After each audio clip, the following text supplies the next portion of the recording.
What's up, everyone? It is Sunday, and just I wanted to do this rant yesterday, and the day got away from me watching the NCAA tournament.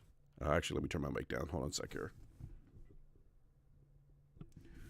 The day got away from me watching the NCAA tournament, and also, playing video games. Imagine that, right? Playing video games. I got to play a little bit of a Diablo 4 beta. Finally, I was able to get in.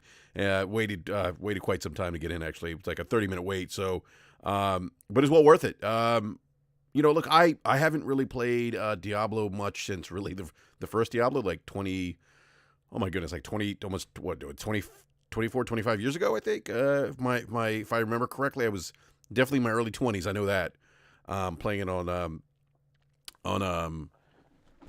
PC at the time, but and it's funny. I always remember the box art of Diablo. And I remember my mom. My mom's very religious, and her seeing that, and be like, "Oh my God, what are you playing? This is terrible." But yeah.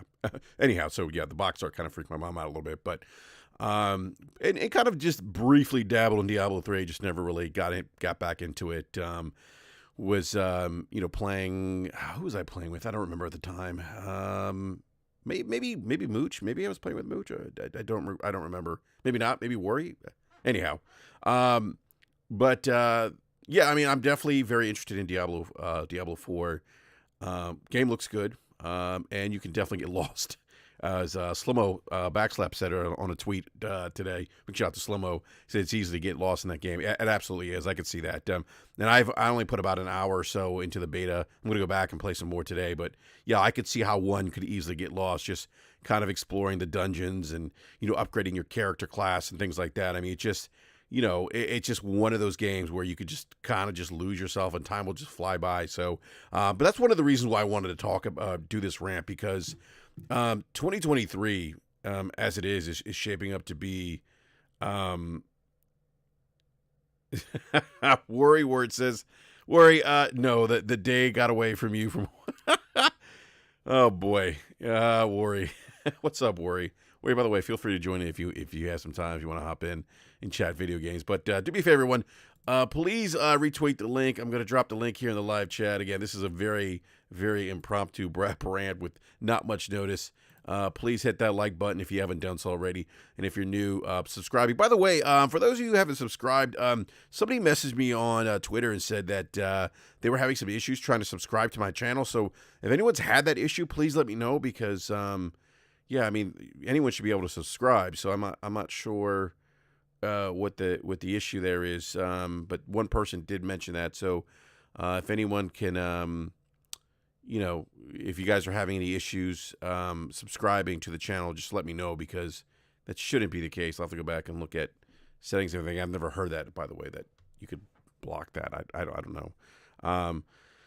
But yeah, so I want to do the BRAP rant. So about 2023 being an amazing year for video games. I mean, I put out a tweet. I was kind of thinking about this as I was playing Diablo 4 yesterday, and I downloaded, and big shout out to the What's Up PlayStation podcast, Jay Bari and Gaming with Persona, who look, I'm a member of the channel there, and I won. I was gifted because I won. They were spinning the wheel, and I hit the $75 PSN gift card. And so thank you, gentlemen, for the gift card. I really appreciate it. I used it to buy the Resident Evil 4 remake, which I'll be playing later on today. And it just made me think about, I download Diablo 4, and then I download Resident Evil 4 remake. And so I was like, I was just getting my mind just started kind of spinning a little bit, wow, 2023 is going to be an amazing year for video games. I mean, it's already kicked off as an amazing year for video games compared to kind of where we were, you go back to the launch of this console generation, and then, the pandemic and everything. So, but I do want to go to, before I get to that, I do want to talk about, does Sony need to respond to Microsoft buying Activision? Now, I've seen a lot of people talking about this on the Twitters, and, I don't, Vex says the level of toxicity and childish act from Xbox fanboys has been at all time. I don't disagree with you, Vex, but I am starting to see it now permeate within the PlayStation community. Not, again, I'm going to preface this. Not everyone in the PlayStation community, not everyone in the Xbox community are like extreme fanboys or fanatics. They're not. I need to make that point very clear because people have misconstrued the times that I've said that. It's not what I'm saying here. I'm not saying they're all extremist. No. They are extremist elements within those communities. And you're starting to see it now with the PlayStation community as a result of the Activision, what seems like this deal going through. Again, I mean, so kind of the CMA's, provisional update, and so, but there's been a lot of chatter. I've seen people say, oh, does Sony need to respond to Microsoft buying Activision? Look, it probably seems based on, if you read some of the updated provisional findings by the CMA that where they don't believe it. I'm paraphrasing here. So I would encourage anyone to, if you have the time, read the actual documents from the CMA. It's probably the best resource, the most accurate resource. Read those documents. I have, but I don't have them memorized. Some other people do, but I've read over them. No, it's basically like it's not in Microsoft's best interest, financially speaking, to remove Call of Duty from PlayStation, and that's in light of new evidence, new data that they received, and analysis of that data. So, and that was kind of, again, I still think about that 10-year deal, and I'm thinking like, I don't know. I think at some point maybe Microsoft still pulls that. In my opinion, I think Microsoft probably at some point, maybe at that 10-year point, still pulls Call of Duty exclusive. But I think that would depend on how much money they're, if it makes sense. I mean, again, these companies aren't going to, leave that much of money on the table if it doesn't make sense for them to do so. And, and then you think about the fact that, any FPS game, right? Any battle royale game, any game that's been third party like Call of Duty, that has a multiplayer battle pass component to it, is going to thrive based on access to players, to gamers. And so, does it make financial sense for Microsoft to pull Call of Duty from PlayStation? Now, no, maybe 10 years, who knows? Maybe, I don't know. That's going to be it. That's going to be interesting to see how that plays out in 10 years, and maybe that's why that deal's for 10 years. Or maybe, like we talked about, like Sony saying, hey, you know what, we're not willing to accept a deal. Maybe Sony knows, hey, you can't make this financially make sense for you, Microsoft, without us having, without putting the game on our platform. You need us.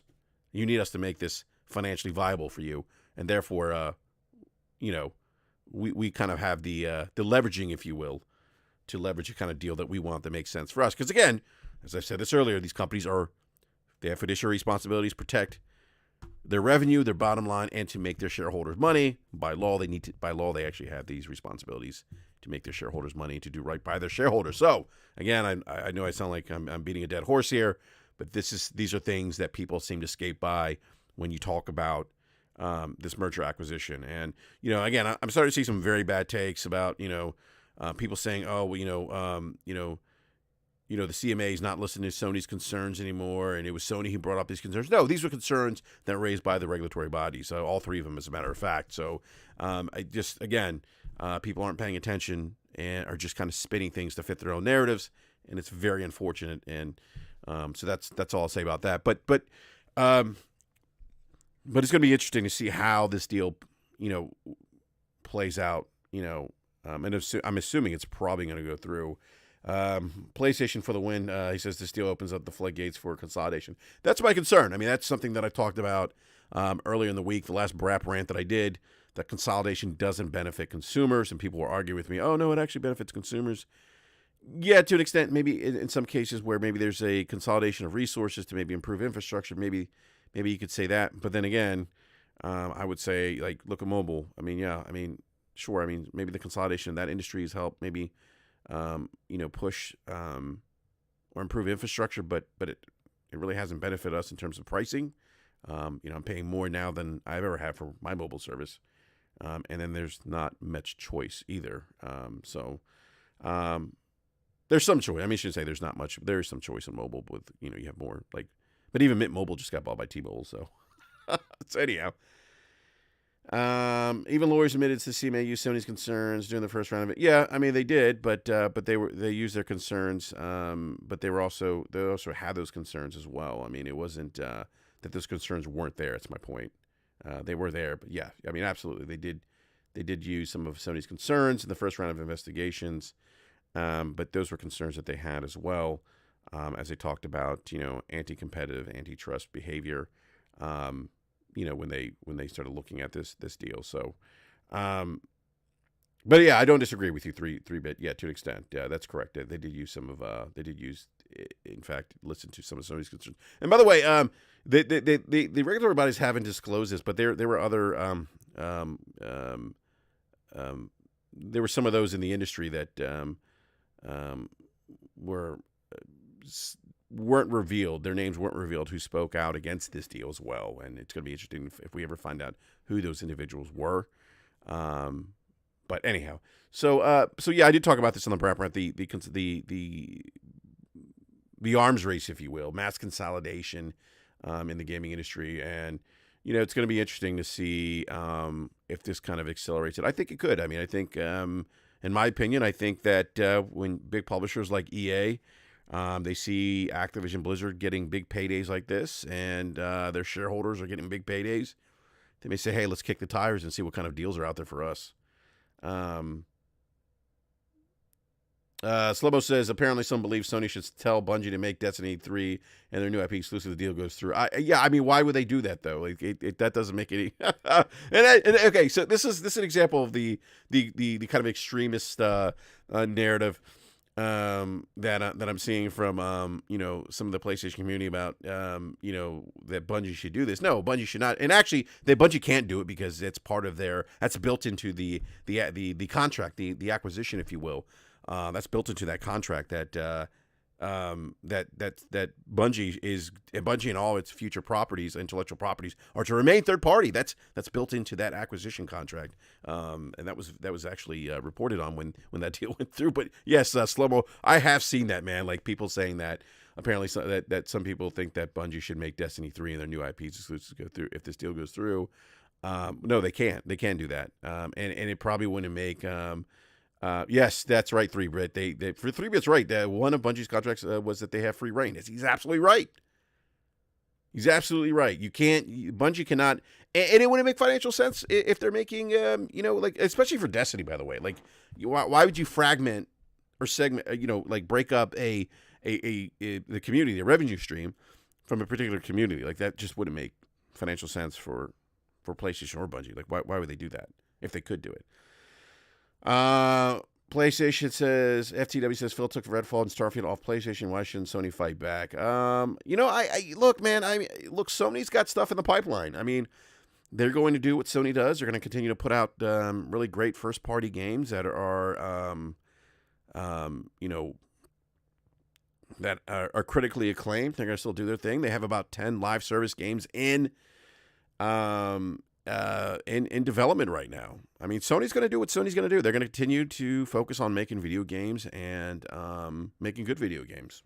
So I don't, they'll. I mean, I do think they'll probably acquire some. I don't think they're going to acquire a publisher, and I don't think they need to. I don't want to see that. By the way, I don't want to see an arms race in gaming. I don't want to see mass consolidation of publishers where you have like 2 or 3 companies that are controlling all the content. Like how does that benefit us as gamers? Like, you have 2 or 3 companies controlling everything, and then what? What does that mean for us in terms of pricing or content? What does that mean in terms of, because you think about it, when you have consolidation of, these big publishers, like, and I've said this before, anytime you consolidate the supply, the supply chain, it just ultimately leads to less options for consumers. I don't know why we think that's probably a good idea. I don't know why anyone would think that's a great idea. But PlayStation FTO says Phil took Redfall and Starfield all PlayStation. Why shouldn't Sony fight back? I mean, look, Sony has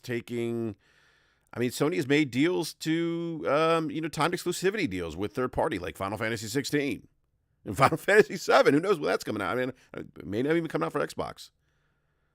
And PlayStation's got some other big AAA remakes. And remakes are going to be big this generation, as we're seeing.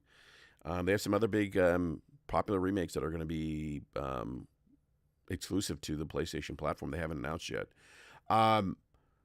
But yeah, the Redfall Starfield thing. Look, they acquired Bethesda, ZeniMax. Those games were in development for PlayStation, and they came in and said, no, we're gonna make those, first party exclusives, and that's Microsoft's prerogative, as they own ZeniMax Media. They can absolutely do that, and I don't fault them for doing that, because again, you need exclusives to differentiate your platform.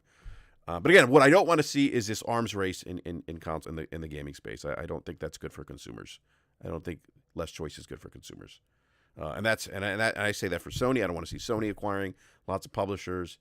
I don't want to see them acquiring an Ubisoft. But I do think, though, that Sony will.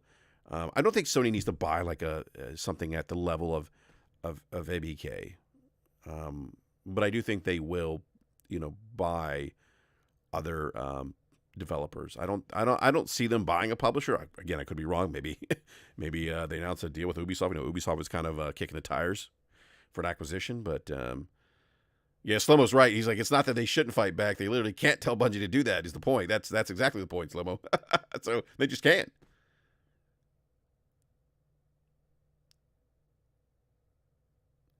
So this is kind of an interesting thing. Like, people are like, oh, PlayStation's been doing this for Xbox for 10 years. Okay, but Xbox has had all the resources, and this is the I'm not saying I have an issue with your statement, 3-bit, but the narrative around this well, they've been doing it to Xbox. Well, Xbox hasn't really been trying to do it either. Like, Xbox really hasn't been kicking the tires to try to make deals. They just haven't. And that's on Microsoft. That's not on, Sony's just been more willing to engage in those conversations than Microsoft has until recently, when now Microsoft's acquiring publishers. PlayStation,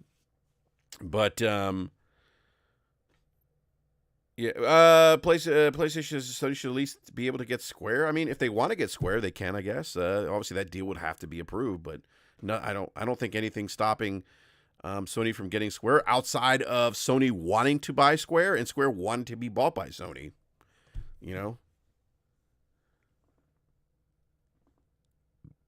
3B says it wasn't recently that Microsoft fully been backing Xbox. Yeah, I would agree with that. They did during the 360 generation and the OG Xbox generation, but definitely not the Xbox One. We definitely see that. Tim Dog says Square Enix isn't a smart move because of its debt. Maybe. And maybe because of its debt, that Sony gets a better deal. And they pay off some of that debt for a cheaper what's it called, acquisition.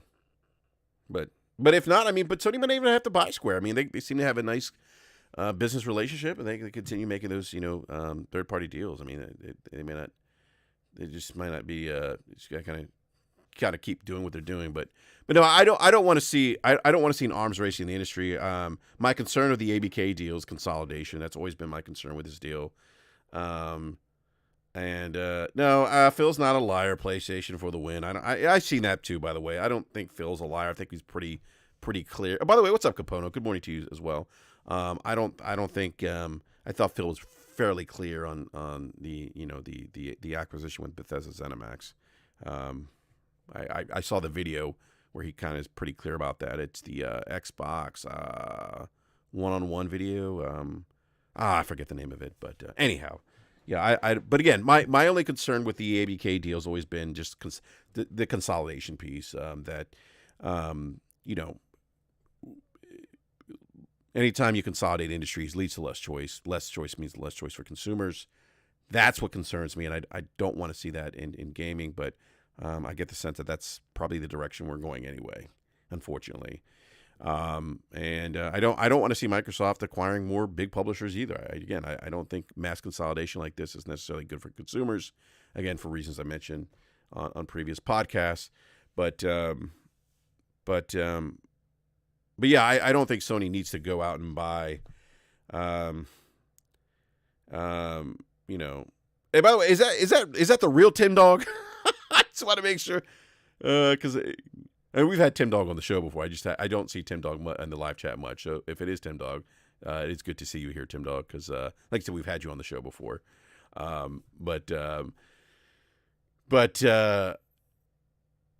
Yeah, Tim Dog. It's funny. Like no one's talking about mobile. I think I've seen one podcaster really double down on mobile. And that was Reforged Gaming. Yes, it's Major Yados. It is Tim Dog. Good to see you, Tim Dog. But no, it's I think Tim brings up a great point here, and I think Reforged Gaming talked about this. And Optimus Code, the late great Optimus Code, well, rest in peace, Optimus Code. When this deal was announced, actually mentioned he thought that the big play for Microsoft was in the mobile space, and I think that is, I mean, think about it, like Slomo brought this up recently too, that that Apple's going to have to open up its storefront to competitors, and so that's happening, and so. It's going to be interesting to see how Microsoft leverages this deal to get their foot in that door.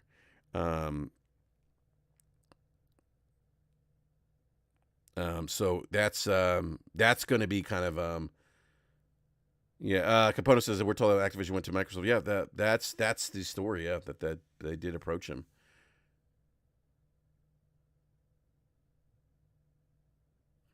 Yeah, I think so too, Slim. I think they could probably still buy, smaller developers and publishers as well.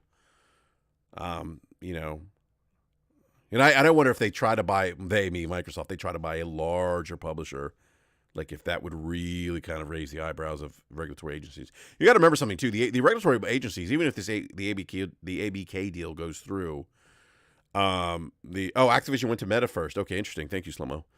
Wow, and Meta turned that down? Oh, Meta's out there bleeding money on VR right now. Woo! Oh my goodness.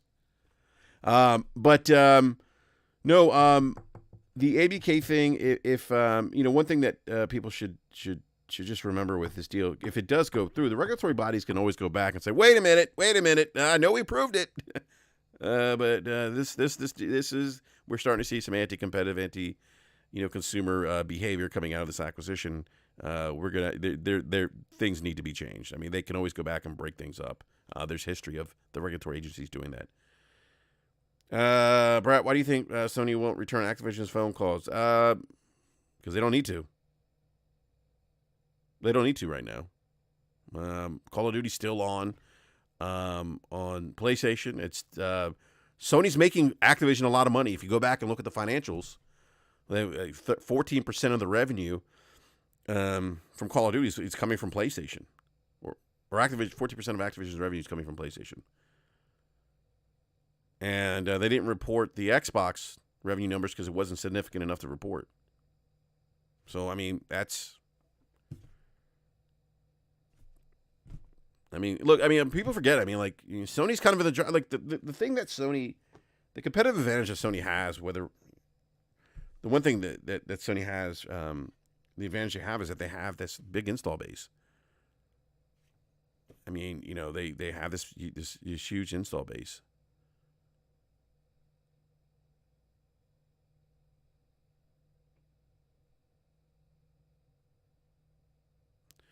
Tim Dog says, I think a lot of change coming with this deal, and some will be for good. I can see a lot of cost cutting. I'm hearing return of investment is ROI's major focus.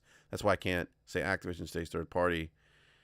I don't know, Tim, if you're saying ROI, I don't see why you wouldn't keep a third party, because $69 billion, you're not going to recoup that by not keeping a third party. And if you're talking about ROI, typically with mergers, acquisitions, one of the first things that's looked at is redundancies. Oh, you're saying it's okay, Tim. Yeah, so you're saying, it is third party. Okay, then I misread what you said, Tim. I misread what you said. Yeah, so Tim's saying yes, it stays third party. I misread what you said there, Tim. I thought you said it won't, but yeah, okay, yeah. No, I agree with you, Tim. I think you're right. I mean, you don't spend $69 billion, and then not try to get an ROI on your investment as quickly as possible. And you're right. I think that's why it stays third party. And again, that goes back to what I was kind of saying about the when Capono asked me, it's like, look, I mean, they don't need to. Sony doesn't need to return the calls, Activision's calls, if those calls are happening, because Activision needs PlayStation to sell Call of Duty to make money. 48% of all Call of Duty sales are on the PlayStation platform. That's not, I mean, they're not going to just, it's funny, as much as I hear people saying, oh, well, Sony shot themselves in the foot with their relationship with Activision. Look, I mean, is Jim Ryan probably dropping F-bombs about, the folks at Activision? Probably. Is Bobby Kotick cursing Jim Ryan? Probably. Yeah, Tim Dog says, yeah, I agree, Tim Dog. Cash revenue streams, yep. Hey, Tim, what do you think Major Llanos would think about this deal, Tim? Good old Major Llanos. No.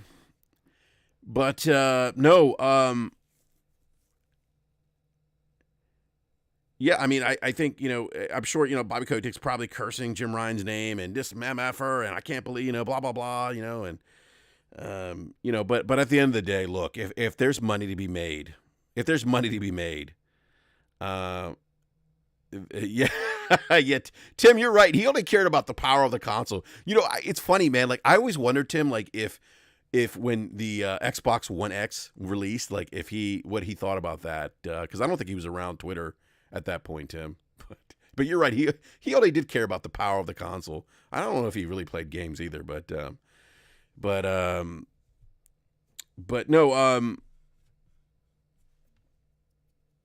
But yeah, I mean, look, as long as there's money to be made, right? Like if the relationship between PlayStation and Activision is mutually beneficial to them financially, look, I mean, they're still gonna do business together. I mean, that's just Tim. So Tim, he didn't even make it to the release. He left the day of the rumor of the Xbox One X. Oh man. Some of you don't know. Major Llanos is a guy that me and Tim Dog used to debate quite a bit on Twitter. He was a really diehard PlayStation guy, and so I've been on the platform like 10 years, and I remember this was like 2013. I think Tim might have been one of the first people I started following, I think, on Twitter, on gaming Twitter. And then I came across Major Llanos, but he's somebody who used to really console war a lot for PlayStation. But Tim, that's funny, man, hearing that. So look, again, I think that as long as there's money to be made, I mean, these companies are still they're gonna get in bed together and do that. And so, it just, look, these companies, there's just a mutual benefit for them to doing business together. So I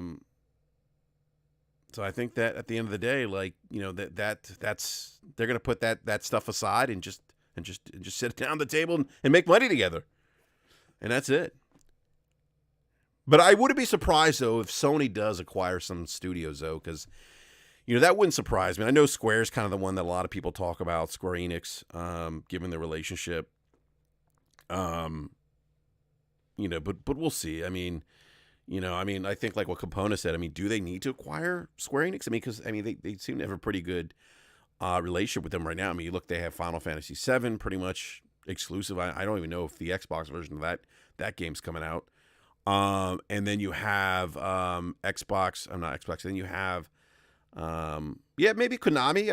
I mean, but I think if you buy Konami, Tim Dog, I think they gotta. Well, there is that Metal Gear Solid remake that's supposed to be in development for PlayStation. But yeah, I mean, if they buy Konami, I mean,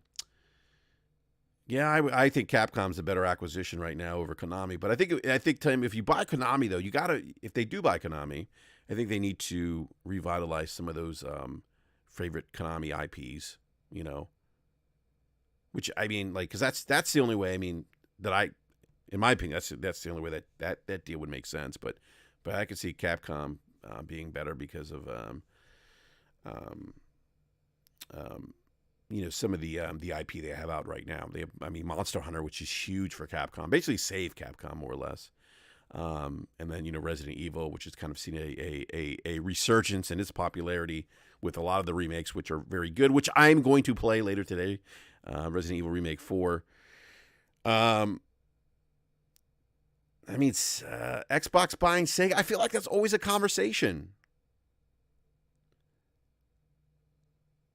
Yeah, but see, Fresh because Capcom's not selling. I mean, yeah, I would say, if it wasn't for the hit of Monster Hunter, then yeah, they may not be selling either. I don't disagree with that, C Fresh.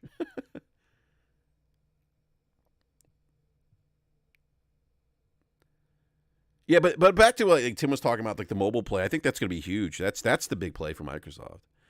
And if you think about their plans to get access to a billion gamers, I mean, you got to remember a lot of this deal too is not just expanding market share in the traditional console markets, but in other markets where mobile is the primary access point to social media, the internet, if you will.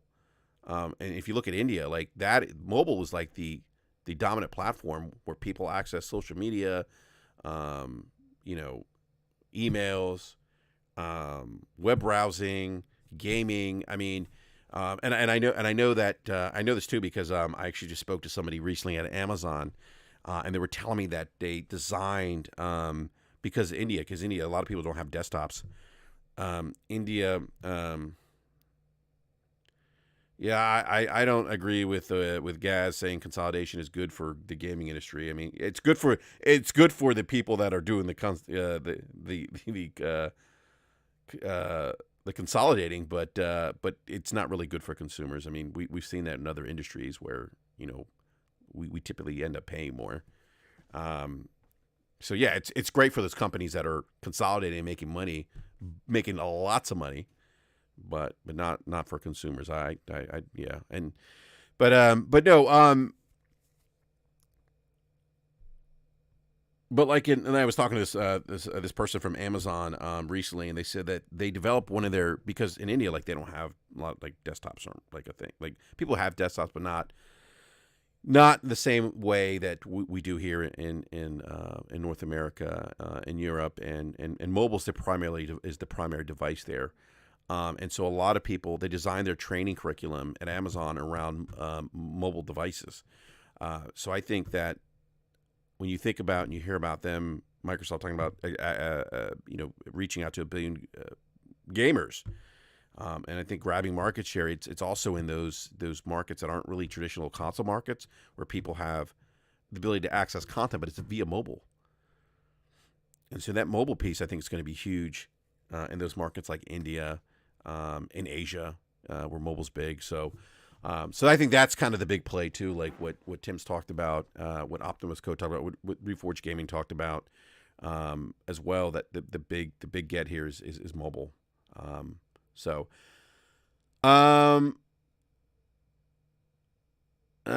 business considering how tech is moving forward, small devs creating hits Among Us, Minecraft, Fortnite. Yeah, the game industry is way too fluctuating to say this deal is big consolidation problems. What I would say 3-bit is those are kind of lightning in the bottle examples. And if you take the fact that in this gaming industry, only 5% of all video games are actually successful, and then how many other competitors to Minecraft and Fortnite have come about, that have had that kind of success. Well, I don't agree that there's there's tools there for smaller developers. I guess and this is a very nuanced conversation, by the way, 3-bit, and I've been trying to get set up some time with Game Logic to have him come on and talk about consolidation in the industry. But because it is very nuanced. But I think just a very high level view of consolidation. Again, anytime you subtract the supply chain or those who supply goods, services to consumers, it just ultimately leads to less consumers. I mean, not less consumers, less choice. I mean, just mathematically speaking, you would arrive to that conclusion anyway. If you have six suppliers and 3 other 6 consolidate with the other 3, now you have 3 where you had 6 before, it's less choice for consumers. But that's a very high level view explanation of that, but it's very nuanced. I mean, there's no, and I don't disagree, 3-bit. There's no guarantee that Yeah, the Tim, the cloud argument's going to be interesting. We saw, and I always thought the cloud argument was, we talked about this on BRAP a bit when in Game Logic when he was on, that really the concern is Microsoft leveraging adjacencies and the adjacencies being cloud Azure. And I've been trying to, to explain that to people, and they're like, oh, well, Microsoft, peanut butter and cod, and all these cloud services like Boosteroid is competition. No, it's not competition. They're not competing at scale with Microsoft in terms of cloud gaming. It's not competition, and that's not innovation either. But anyhow, so again, I don't think Microsoft, not Microsoft, but Sony needs to be buying publishers as large as Activision. I still think obviously Sony's gonna be able to compete. I mean, the PlayStation is a dominant brand. I mean, if you look at you would imagine if you want to take what the CMA said, kind of about so, and you got to imagine that you look at those financials that they looked at, and I think some of those financials probably speak to the buying habits of consumers in gaming and console gaming. I would imagine, in my opinion, that probably led to, people seeing that, like, look, PlayStation is the dominant console platform, and they're gonna do what PlayStation does, and that is move units. They're like the Coca-Cola. No, I would say Nintendo's like the Coca-Cola of gaming, I guess, because Nintendo's been around for such a long time. But PlayStation is the dominant brand in the console space, and I know Slomo and I talked about this, got into a debate about this on the BRAP DM, but it's interesting. Like, the FTC's brought up the idea of like luxury consoles. I don't think that's a far-fetched concept because we have by the way, PlayStation for the win, and I've seen a lot of people saying that the Lena Khan should be fired. Can we stop with that nonsense, please? It's so ridiculous. Like, no one's even substantiating with that, by the way, which is crazy. Out of the and you can go to the FTC's website. Out of the 22 merger and acquisitions that the FTC has opposed, they've won 15 of those 22 cases.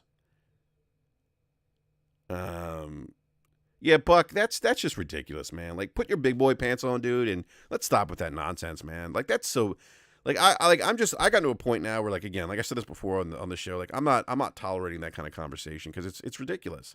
It's not, you're not substantiating it. You're not basing it on anything. I mean, Buck, no offense, but Lena Khan's a Yale graduate, has studied mergers and acquisitions, like let them, clearly is looking to, is reviewing, no, it's not, you just don't make opinions, Buck, out of your butt and then be like, oh, I don't have to explain it. No, you have to substantiate your opinion. But the problem is you can't substantiate it. Like, what are you basing that off? I mean, are you an M&A expertise, a lawyer? I mean, am I missing something here? Yale graduate? You tell me. I mean, what rubric are you using to determine that she should be fired? I mean, if I just told you, if your rubric is how many cases they've won, the FTC's won 15 out of the 22 merger acquisitions that they've opposed under Khan. Buck said Khan had 2 commissioners resign in a year. That's not uncommon, Buck. The same thing happened the last administration under Trump. I mean, like, again, you don't follow. I mean, the commissioners resigning is not new. It's not anything it's never happened. It's not unprecedented. Morale at the FTC is still on. According to who? According to Republicans that were part of the FTC?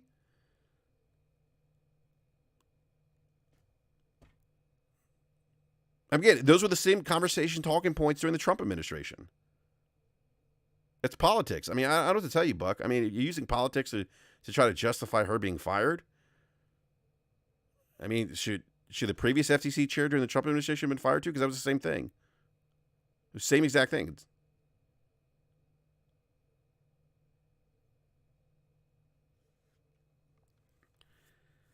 Yeah, Tim, I've heard that argument. I don't agree with that because they do have people that are that research the gaming industry, talk to publishers, talk to developers. And that is why they were reaching out to and doing those surveys and everything, and reaching out to other developers in the industry, publishers, to get insight into the specifics of gaming, reviewing the financials of gaming, which ultimately led them to this update. So I don't agree that they don't know like we do. They do know, but more importantly, they know how antitrust, anti-competitive, how the laws work as applied to. Because again, the gaming industry isn't any different in terms of things like economies of scale.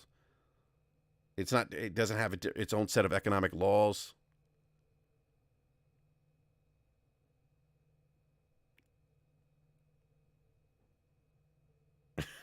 Bitrate Brawler says, Fanatics yelling like Kirk. God! It's a great Star Wars reference. Not Star Wars. I shouldn't say Star Wars. The Star Trek fans will get angry at me. Big great Star Trek reference. All right. So yeah. So I don't think Microsoft or Sony needs to buy like big publishers. I do think though that they will still acquire some smaller developers. But yeah. All right. So I want to go to 2023 be an amazing year for video games, because I really do think it's going to be an awesome year. I put out a tweet yesterday, and so I was thinking about this today. Or not today. I was thinking about this yesterday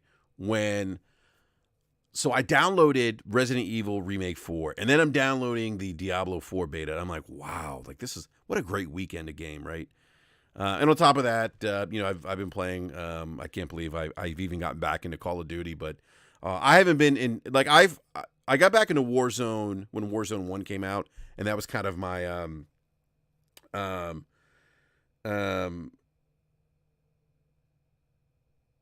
yeah, Tim, the CMA is no joke, man. You block your at least here with the FTC you can actually appeal it. But no, I mean, Tim, I don't disagree. There's certainly an element of politics here. I mean, one of the things that the Biden administration is looking at is big corporate M&As and vertical M&As. Like they're revisiting. Lena Khan did a dissertation on Amazon. One of the things they're looking at is big tech. And look, I don't have an issue. I don't have an issue with them looking at big tech. I mean, do we really want the big five to own everything? I mean, do we want a what is it, in Aliens, the movie Aliens, the Weyland Corporation? Do we want that kind of, is that what we want? I don't know, but I don't think it's a bad thing to look into those things. But back to 2023. So I was thinking about for me this year in gaming, I mean, I've been playing a lot of Halo Infinite. Season 3's out. I guess there's an event right now for Halo Infinite Season 3. I got to get back into that. But I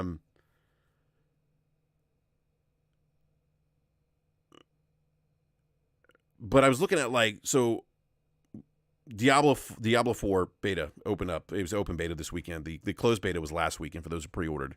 And then there was the Resident Evil 4 remake, which released on Friday. And I'm downloading both these games, and I'm sitting back, and I'm like, wow, like this is like, if you think about Tim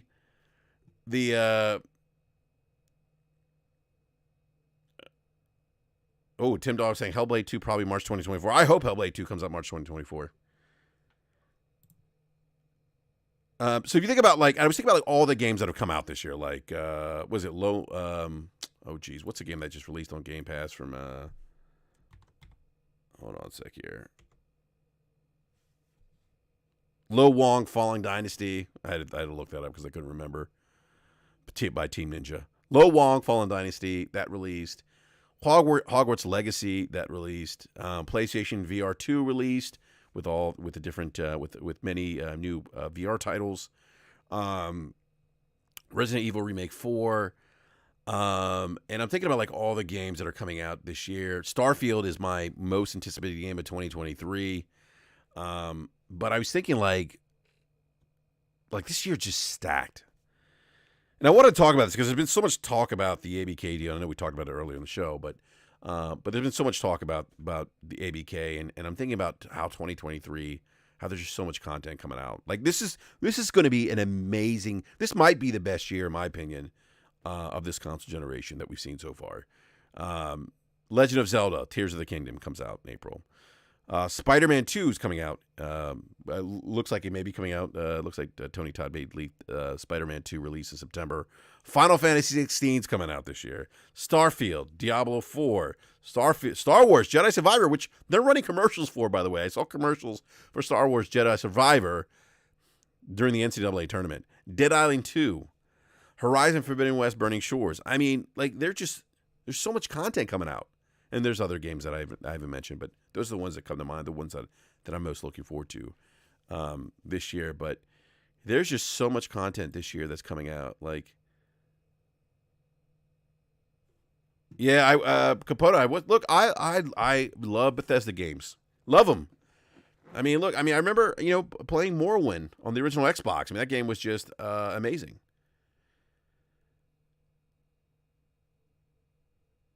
Yeah, Mr. Tennis says, this year of gaming reminds me of the golden years of the PlayStation 2 Nintendo. Insane. Yeah, it is insane.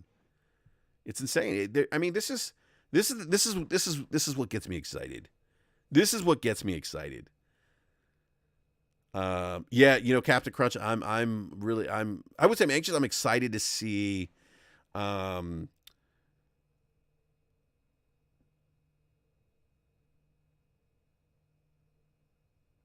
no, Buck, you're misconstruing what I'm saying. What I'm saying is that the behaviors that you're seeing here, and I would even go back to, this isn't, what you were trying to give as examples of why she should be fired.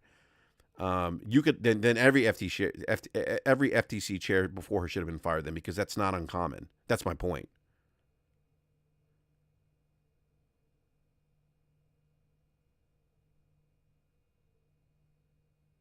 But yeah, this is what excites me. Like, and I'm looking at some of the I'm looking at some of the some of the games that are coming out, and Buck, again, that's not true. That's not true. You're just making stuff up now. I don't. You're not even substantiating. You're saying this. There is nothing common about this FTC unless that's not true. The only thing they're doing is looking at potentially revising antitrust laws as it relates to vertical mergers, but reevaluating laws and policies in this country, in the United States, is not unprecedented. Just look at the history of our country, Buck. There's always been reflection points in laws and policies. So I don't know what you're talking about. You're just making shit up.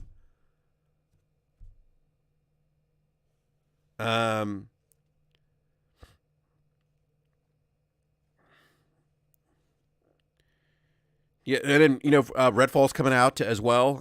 Redfall kind of got my has my interest a little bit. Reading some of the previews. One of my concerns with Redfall was the gunplay, because Arcane's really been never really been associated with solid gunplay. Their gunplay mechanics have really worked well within the context of like the stealth, the stealth elements that are incorporated in their games. They're like serviceable, but it sounds like the gunplay is actually pretty good in this game. But again, that's piqued my interest. I appreciate games that have good solid gunplay. Yeah, the AI needs to be good. I think there's some concern there, and some concerns with the world feeling lifeless. But it sounds like at least the story part of the game seems to be pretty the previews were pretty positive about that part of the game. I just don't know, based on some of the reviews or previews.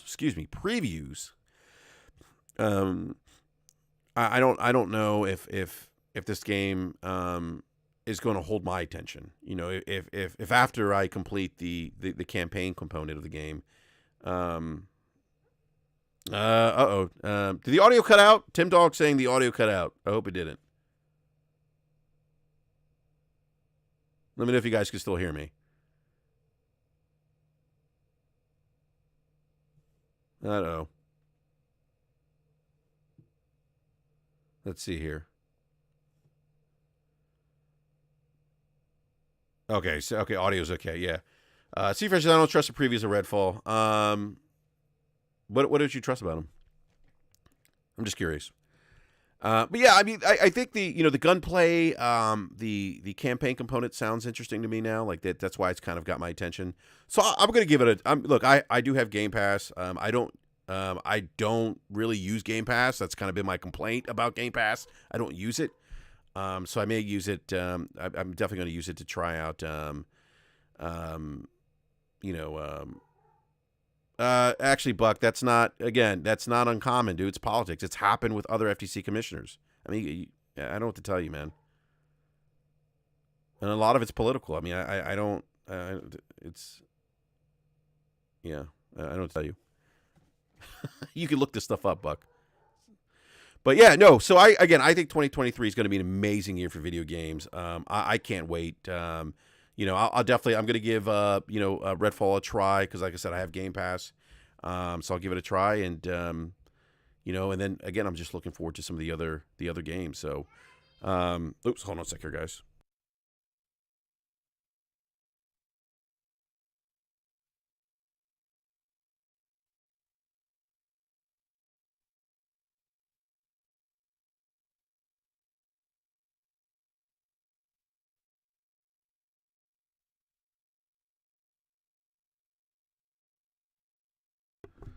All right, sorry about that. I had to step away for a sec.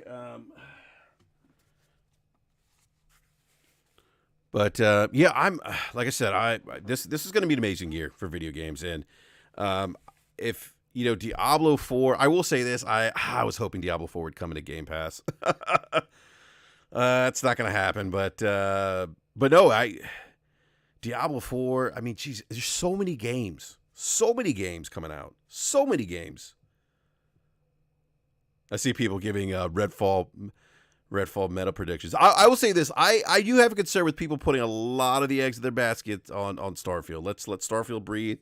I just don't want people to set this unrealistic expectation. I've seen people saying Game of the Year. I'm one of those people, but I have my own Bethesda bias. But Starfield is definitely my most anticipated game of 2023. One of the things that kind of stood out to me from the demo or the footage that they've shown of Starfield is the verticality of this game, be able to kind of use a jetpack. Like that's not like you've never really been able to traverse like that in those big open world Bethesda games. So that's going to be interesting. But I'm excited. That's definitely my game of my favorite game of the year. And then look at the Metroid Prime. I still got to get to the Metroid Prime remaster. Yeah, Capoto. My son's still loving his PC. He's got a Series S in his room, and he also has a PC. He primarily games on the Series S, or not on the Series S. I'm sorry. He primarily games on the PC, and then he'll use the Series S. Kind of like whenever he wants to. But yeah, he's gaming a lot on PC. Yeah, so I have two Xbox Series X's in the house. My oldest has got a Series S, two gaming PCs, Oculus Quest 2, two PlayStation 5s, and three Nintendo Switches in the house. Hey, what's up, Ice Queen Gaming? Yes, the Final Fantasy VII Remake Part 2. Yes. Yes. And then Spider-Man 2. I'm looking forward to Spider-Man 2. Can't wait for that. That's going to be insane. That's what I'm saying. This year is good. This year is incredible.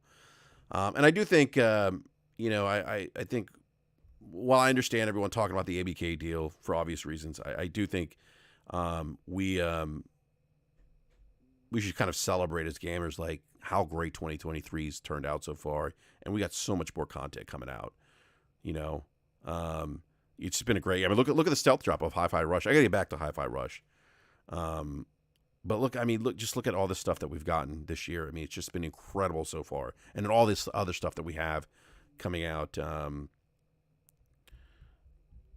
Why am I critical of Xbox, Buck? Because you can be critical of things you own. I mean, like you don't have to like blindly, Oh, thank you, Tim Dog. Tim Dog says, "Brap, your show solo is great and great times a lot." No, thank you, I appreciate that, Tim.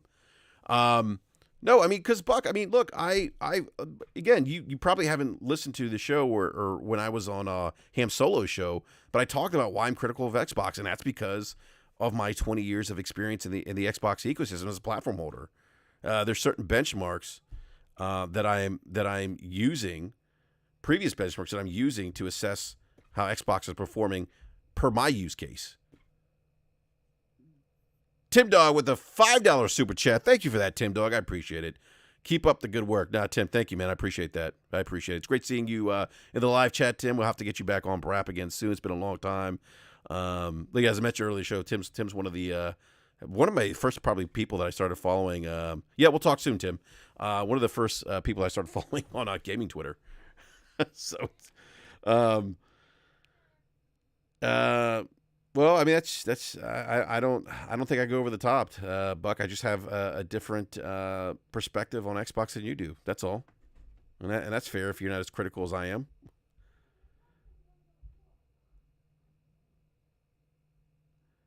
But yeah, I mean, this is going to be. I mean, again, this is going to be an amazing year for games.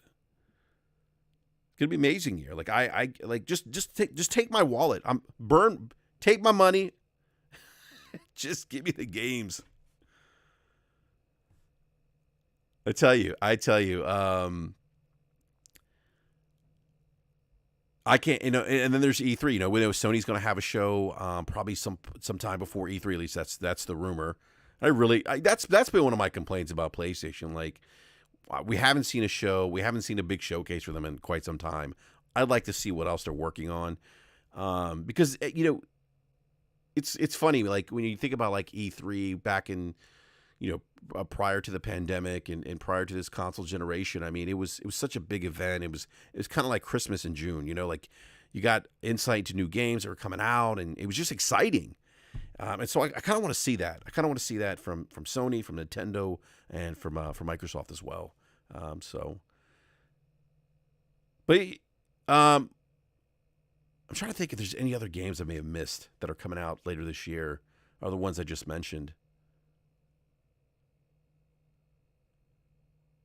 Yeah, it's interesting. Saitama, for me, it's like Sony, like say something. I mean, and they've had this state of plays, but I want to see the big showcase. That's what I want to see, because I know they're working on stuff. I don't have as much concern about Sony in terms of delivering content, just given their track record, but that also kind of adds to my frustration a little bit. Like, come on, guys, like show me something, But I'm excited that they've started porting. Speaking of PlayStation, I'm glad that they started putting more of their first party content on PC. Like The Last of Us is coming out, Part 1 on PC this month.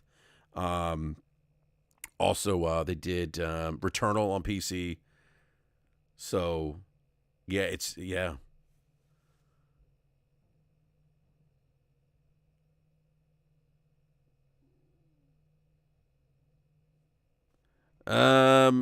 Buck says Brad plays Halo COD and big Bethesda fan and has Game Pass. Look, I'm a gamer, Buck, and so I have the means to have everything that I want, and so, but at the same time, I'm critical of Game Pass. Game Pass hasn't met my use case. Like, it hasn't satisfied me in terms of content. It just hasn't. I have it, but I don't use it. There's not a great ROI with Game Pass for me right now, and that's a problem for me.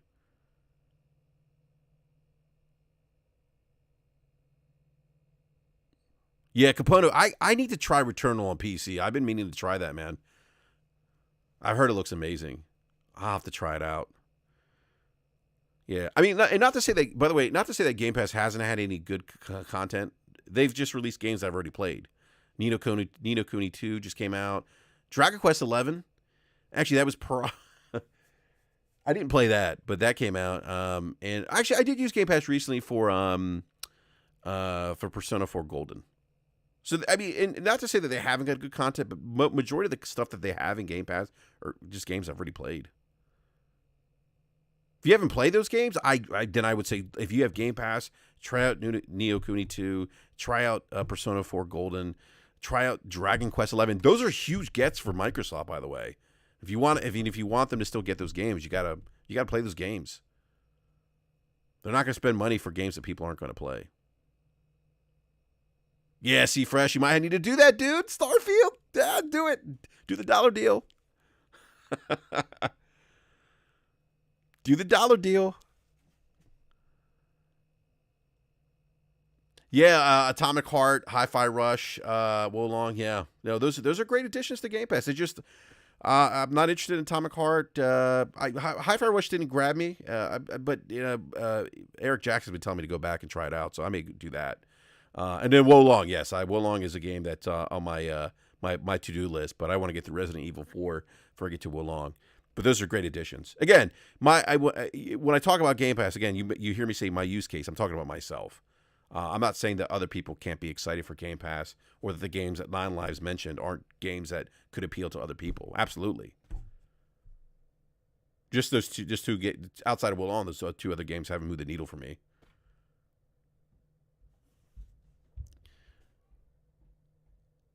But I'm actually interested to see if Microsoft does more like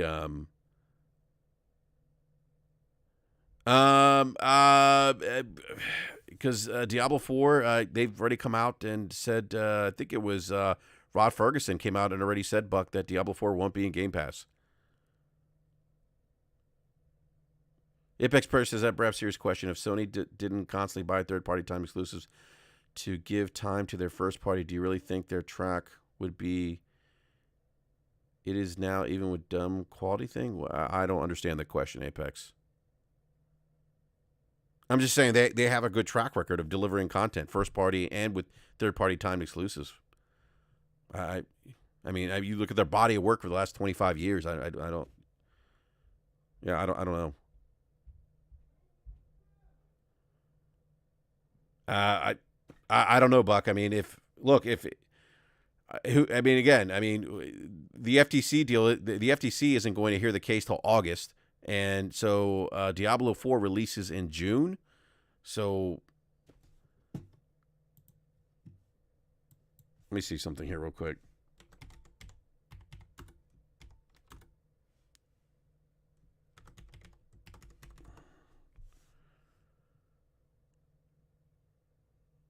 All right, so here's what Rod Ferguson said. Rod Ferguson, senior SVP and general manager of the Diablo brand at Blizzard Entertainment, has officially confirmed that Diablo 4 will not launch on Xbox Game Pass.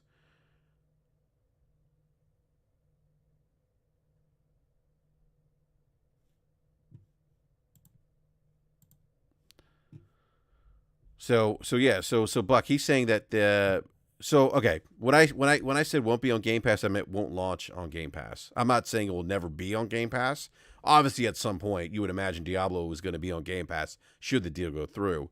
But Rod Ferguson has already confirmed that Diablo 4 will not launch on Xbox Game Pass. So it's not going to be there for right now. Again, obviously that could change, assuming the deal goes through. No, they still need to go to the FTC in August, Buck.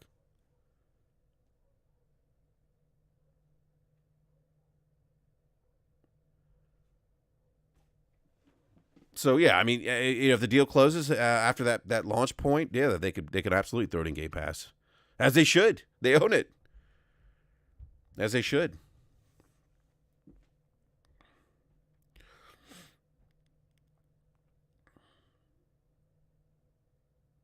Yeah, I agree. 3-bit when they'll be on.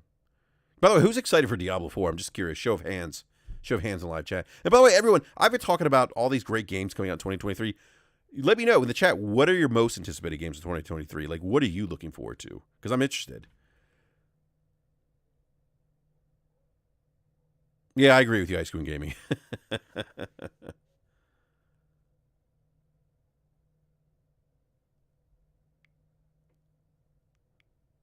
Okay, Buck. Yeah, I understand that the FTC filed an injunction with Facebook, and that was blocked. But they also did the same thing for Meta, and they lost.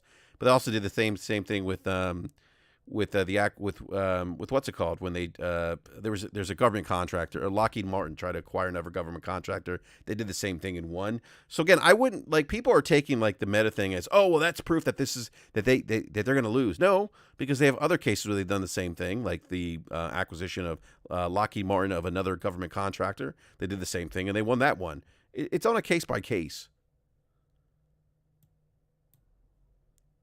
Components is Forza Motorsport. As I love racing, yeah. Hopefully Microsoft shows more Forza Motorsport during E3 or their E3 event. Say Thomas is Final Fantasy VII, Spider-Man 2, and Alan Wake 2. I forgot about Alan Wake 2. Alan Wake's such a good game, by the way. Such a good game. Yeah, I agree with you, Ice Cream Game. I can see him picking up another studio too. We know they have some money to do that.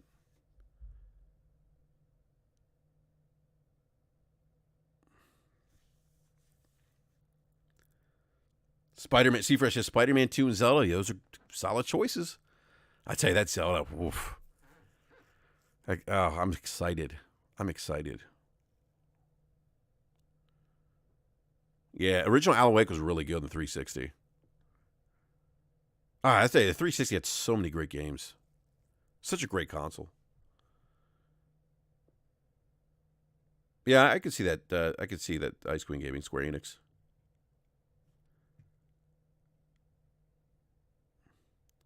Am I missing any other games here? I know I've talked about like the bigger games. What are some of the? Are there any like smaller indie games that that the chat's looking forward to? I haven't really been keeping up much with the indie scene recently.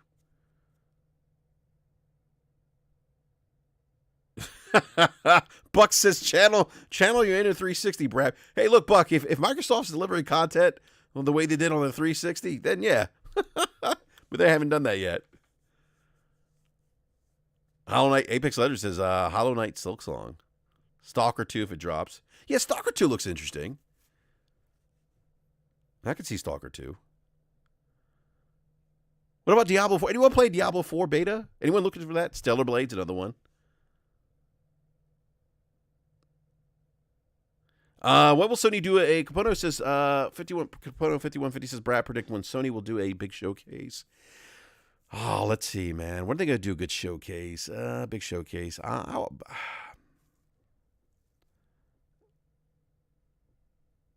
gonna say early June.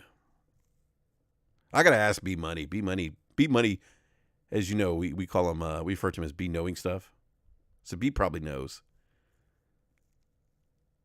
Nine Life says August. Ice Queen says after Microsoft Showcase. Maybe, yeah. Yeah, Franco Tech. I see. That's the other thing. We have months now. We have 2 months that I can think of off the top of my head. Well, April's another big month too because I think you have Star Wars, Jedi Survivor, and you have Zelda. So there's 3 months out of the year where there's 2 big titles I'm looking forward to. April, you have Zelda, Star Wars, Jedi Survivor for me. June, you have Diablo 4, and then you have Final Fantasy 16. September, you have Spider-Man 2 and Starfield. So those 3 months of 2 big titles, that's huge. It's amazing. It's amazing.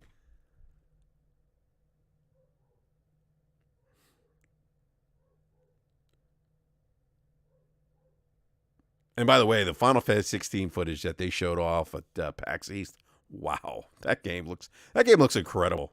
That game looks incredible. I hope the story's good. I wasn't a big. I didn't really care for Noctis and his, and his group of friends, the boy band as I refer to them as, in Final Fantasy 15. I mean, 15 wasn't bad, but yeah, didn't really care for Noctis too much. But 16 looks good. Capona says Brat might be right. 2023 might be the best year for game releases. I mean, it's a solid year, Capono. I mean, you just look at those 3 months. If you have this 2 big titles, and I think Dead Island 2 is coming out in April as well. There's 3 potential titles right there for me in April. Oh my gosh, and then I'm back to playing Call of Duty again, which again I haven't played Call of Duty multiplayer probably since Black Ops. I did get back to Call of Duty with Warzone, but that's the battle royale version of Call of Duty. But now I'm back to like Call of Duty multiplayer. And now I'm playing Halo Infinite multiplayer. Season 3 just kicked off, and now they have an event I got to get to. It's just like for me, it's what's happening is that it's becoming. At some point, I probably need to stop doing the Call of Duty stuff to focus on more single player stuff because it's taken away time. But I tell you, I don't know why. I don't know what it is about Call of Duty. I just got back into it. Fonzo Carter says I played Diablo. It's okay, but not worth the price they're asking for to me. No, that's fair, Alfonso. I do feel like I don't know. I think about Diablo 3 and the visual aesthetic. I feel like it was a little more. I could be wrong, but I feel like the visual aesthetic with Diablo 3 is a little more like. It had more lighting to it. This one's a little, at least what I played so far, Diablo 4, reminds me more of the lighting, the aesthetic in Diablo, the first Diablo. I don't know.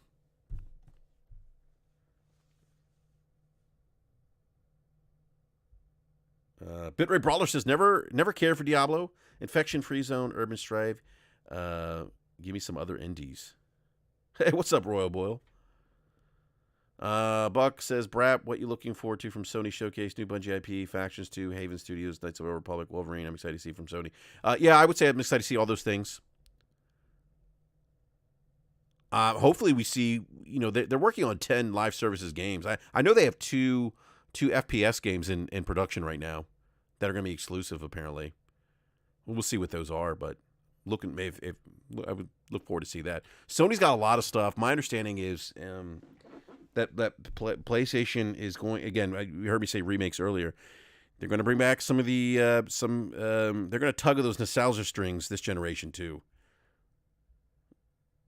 Oh, SOCOM. BJ Holloman says SOCOM is badly needed. SOCOM was great. Bring SOCOM back. Like Sony, if you run the risk of not having Call of Duty anymore, Microsoft said, hey, 10 years is enough for you to make something else. Call of Duty like. Which, again, there's nothing at the same level of Call of Duty. But yeah, SOCOM. Hey, I'm just saying, that's what I heard, Buck. 2 FPS games that are supposed to be exclusives. That's what I've heard. You got to imagine, I say exclusive, console exclusive, but you got to imagine they're probably going to be on PC as well.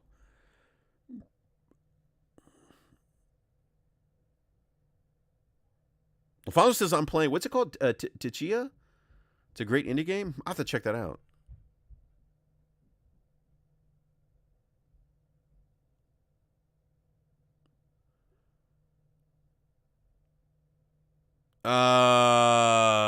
Apex Predator.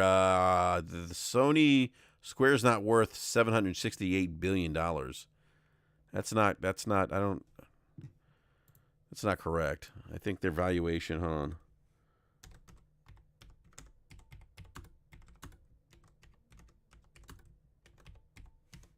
Let me check this out. I mean, their current Sony Square Enix valuation right now is 4.14 billion. I don't know where you got that 768 billion from. Maybe 5 billion. Okay, maybe I looked at I was looking at Yahoo Finance here.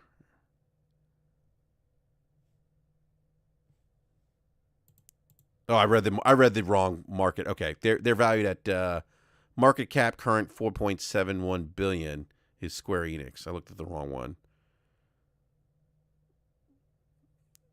Yeah, I mean Sony just paid $9 billion for paid about $4 billion for Bungie.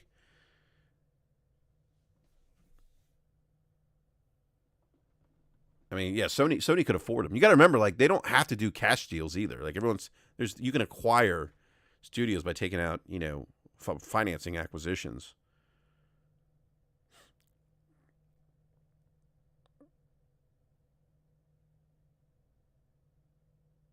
No, I don't know. I don't think that was the. I think so. I don't think acute perspective. I don't think that was.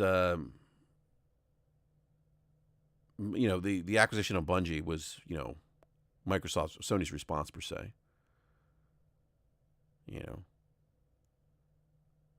And again, I don't necessarily know if they need to buy, more publishers. I mean, I do think they'll buy more studios, but I think that they would have done that anyway, minus this deal, because of the need to, start acquiring content. As you got to imagine. I mean, they do have a subscription service at some point, and they're starting to put some games day and date in their subscription service. You got to imagine that they're probably looking at, investing more in PlayStation Plus, depending on how that market matures, but.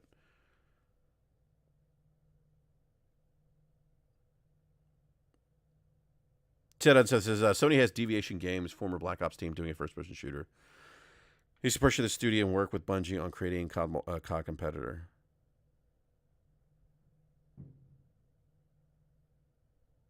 And that's the thing, like, Deviation could be a studio that Sony acquires, because you see that Sony does that. They'll work with developers, they'll have relationships with developers, and they'll buy them.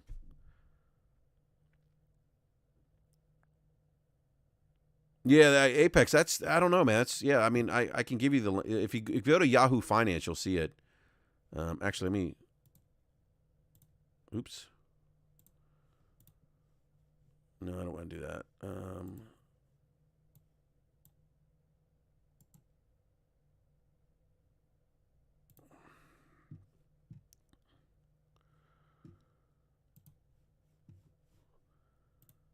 Yeah, if you go to Yahoo Finance, Apex Predator, you'll see it there.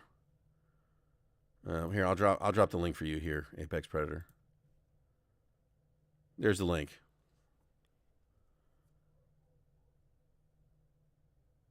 It's interesting. I think Sony's perspective on acquisitions. I just get this from when Persona and Jay Barrio on What's Up PlayStation podcast had Sean Layden on. Sean was talking about mergers and acquisitions, and I've been through 3 mergers and acquisitions in my professional career, and I can tell you that the one of the biggest things what I've seen when M&As don't work out is when you have companies with 2 different cultures that are motivated differently. When those come together and don't mesh well, and he talked about that. Sean Layden talked about that. And I think Sony, just based on how strategic they are with their acquisitions, where you look at they've acquired people they've had existing relationships with, they worked well with, and that relationship's already there. I could see them, buying, like a Deviation because of that, because of that behavior they've or because of how they've acquired studios in the past. Again, they've had a long, people say, oh, they never had a relationship with Bungie. Well, no, they did. They sort of had a relationship with Bungie, going back to the last console generation. And the Bungie acquisition is big for Sony too, just outside of the intellectual property, because of Bungie's know-how to make live service games and the talent they have. Ice Squeeze says, I think the best pickup for Sony was Insomniac Games. Yeah, Insomniac's been a great pickup for them. Absolutely. Yeah, thank you, Franco Tech. I used the $70 gift card to buy Resident Evil 4 remake. So, yeah, Apex. I hope that link helps. By the way, because that's, you said that's $768 billion. I was like, whoa, wait a minute. That's yeah. Yeah, no, Apex. I mean, you're right. I mean, Xbox acquiring ZeniMax. I mean, yeah, that made sense. They had a really good working relationship with Xbox. They've always had that. So, but yeah. So again, just to kind of put a bow on. Hold on a sec here. Sony operates like a. That's a great, interesting point to me. He says Sony operates like a scalpel. They only carve out specific targets of what they need, and that's where they're always successful.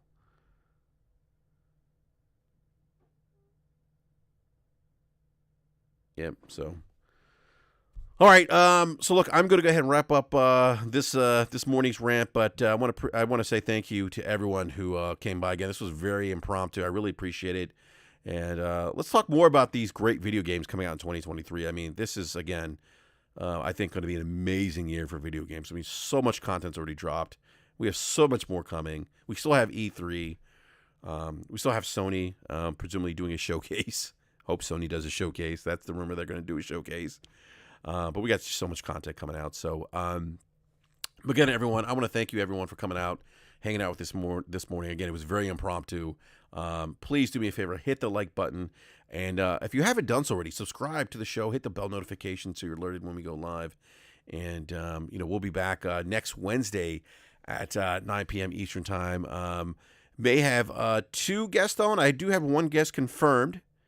And these will be 2 very big guests that we're going to have on the show potentially. But do me a favor and also follow me on the Twitters at BRAP_podcast as well, so you're kept up to speed with everything that's happening with the channel and in video games and things like that. So thank you, everyone, again. Enjoy the rest of the weekend.